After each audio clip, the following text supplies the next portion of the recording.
Pause for a second. The milk you drank this morning, the fuel in your car, the land your house sits on, the news you just watched last night, all of it controlled by just 3 families. And I'm about to show you the web that connects them all. So stay with me, because once you see this, you'll never look at Kenya the same way again. You know what's crazy? We argue about politics like it really matters. Uhuru versus Ruto, this and this politician against the other. We pick sides, we fight on Twitter, we vote like our lives depend on it, and then nothing changes. Have you ever wondered why? Because while we are still busy fighting about politicians, 3 families are quietly running the entire show, and they don't care who wins, because they have already won. Now let me show you something. Close your eyes and think about your day. Yesterday, what did you buy? Where did you go? What did you use? Now let me tell you who profited from all of it. The first family is the Kenyatta family. The Kenyatta family, the first family of independent Kenya. But forget politics for a second. Let's talk about money. You see, he has Brookside Dairy. This is the Kenya's biggest milk company. When you buy that 1 liter packet at the shop, you're putting money in Kenyatta's pockets. They control about 44% of Kenya processed milk. Not some, not almost half. That is almost half of that business, and that is called pure monopoly. But it even gets better. He controls the NCBA Bank, one of Kenya's largest banks. Kenyatta stakes money in it. He also has Heritage Hotels. He also has MediaMax. This is the K24 and the People Daily. The news that you are watching, the paper you are reading, they own the message and they control the narrative. And here is the kicker. Over 500k acres of land, that is 500,000 acres, land that was supposed to go to the poor after independence, land that was somehow ended up in the first family, land in Nakuru, Naivasha, Coast, land that's now worth billions. And oh, remember the Panama Papers? Yeah, the Kenyatta family was there. Offshore accounts, hidden wealth, and billions stashed away while the president was telling you to pay your taxes. But the irony is almost funny. But wait, there is more. Family 2 is the Mois. Daniel Arap Moi, second president, 24 years in power. Some of you weren't even born when he took office, and by the time he left, his family had built an empire that makes the Kenyattas look like beginners. Land, obviously, massive ranches across the Rift Valley, Baringo, Laikipia, worth billions currently. You know why unga prices keep going up? Why sugar is always scarce? It is because of these cartels. He also did own Kabarak University. It is a private institution.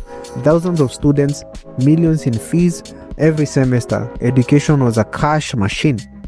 And just like the Kenyattas, hotel, lodges, tourism money. But here's the darkest part.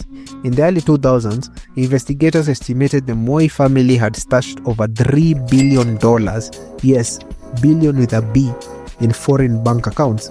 Money looted from Kenya, money that was supposed to build schools, hospitals, and even roads. Money that's sitting in Swiss banks. Has it been recovered? Have you seen any of it come back? Of course not. You see, Gideon Moi is a senator today, and he's running around in convoys, making political moves, and nobody asks where the money came from. Nobody dares, because the system protects the system. But if you think only these 2 families are bad, the third one, they are the silent killers. The third family is the Biwott network. This is Nicholas Biwott. You might not know the name if you're young, but your parents do. A total man, because he controlled everything during Moi's reign. He died in 2017, but his empire is still running and still profiting. Yaya Center, that red building in Nairobi, that's Biwott money. But that's just the face. The real power is in the petroleum. He has oil imports, fuel distributions. You know why fuel prices in Kenya are insane? Why we pay more than our neighbors? It's the Biwott network that controls the supply chain. When prices go up, they win. When there is a shortage, they win. When there is plenty, they still win. The game is rigged. But it's not just Biwott. There is a whole network. Kalenjin elites who built empires during the Moi's 24 years.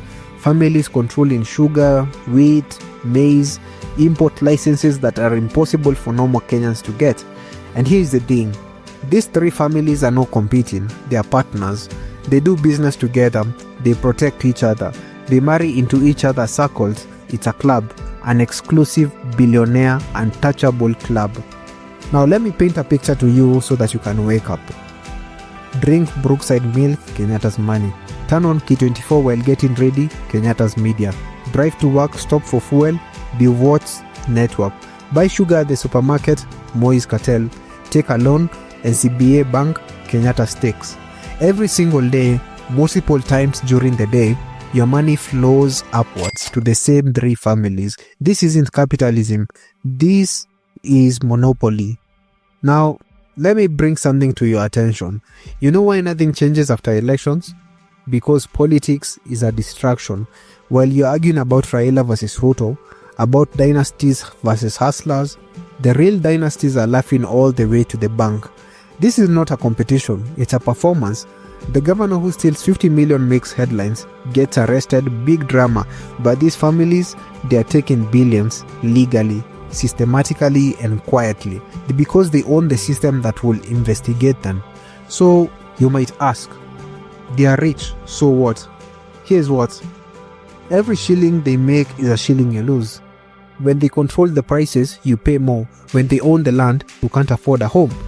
And when they realize that their monopoly industry is being excavated and exposed, they don't hide. And just when you think it can't get worse, meet the next generation. Jomo Geshaga, Jaba Kenyatta, Gideon Moi. They're in business school abroad. They're in boardrooms. They are being groomed to take over. The empire continues. The dynasty grows. Meanwhile, your cousin with a degree from UN can't find a job. Your sister is doing 3 side hustles to pay her rent. Your brother moved to Saudi Arabia because there is nothing here. The gap isn't closing, it's accelerating. Now, here's what you need to know. If your mind is blown right now, you are seeing Kenya with new eyes. Good, that's the point. We expose systems like this each and every single week.